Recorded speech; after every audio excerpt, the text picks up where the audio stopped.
Welcome to Wednesday's Word. My name's Tim. I'm the pastor at Cascade Christian Reformed Church. And this past week I've been meditating on Solomon's life.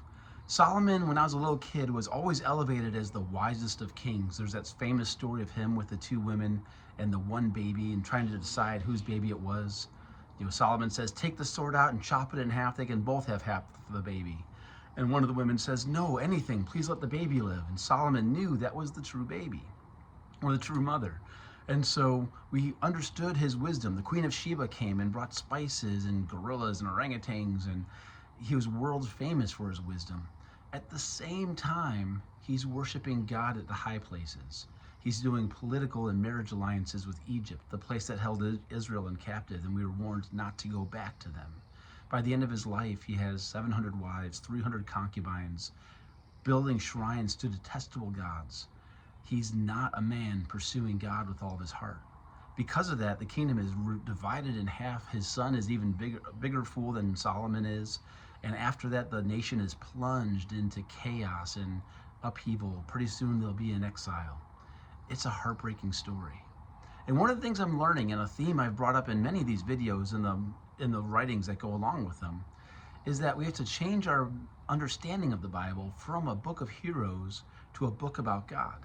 If we look at the Bible as a way to become a hero and to emulate heroes, we're going to be let down. I don't want to be like Solomon.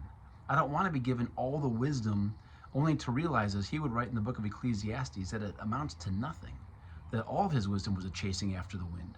If he could have lived his life over, he says in that book, he'd have pursued God and feared him and obeyed his commands instead of satisfying himself and being rich and pleasurable and world famous. I don't want to end up like that.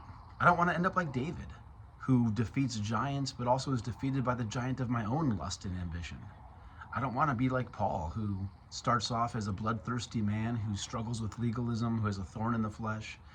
I just want to be like Jesus. So the Bible is not a book that points to me to make me the hero.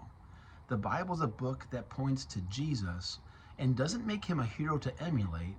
It makes him a savior who pulls us away from our own aspirations of greatness. Any other hero narrative could turn me easily, or any of us, into a narcissist. But we're constantly comparing ourselves, constantly looking at ourselves. It's like when I was younger, I would buy these bodybuilding and workout magazines, and I would follow the routines rigorously. I would compare myself to the pictures. I would look at the body fat and my diet and all the places where I lacked. I was constantly dealing with either successes and the gains I had or the failures I had. And always on this wake up every morning, you have to perform, you have to do slightly better. A lot of religions can feel that way. Christianity comes in and God says, I accept you, I love you. You don't have to perform, you don't have to meet this magazine image of an airbrushed person. I accept you as you are, but I will also help you grow. I love you as you are, but I love you too much to keep you this way. So there is going to be a growth in holiness, but the motivation is completely changed.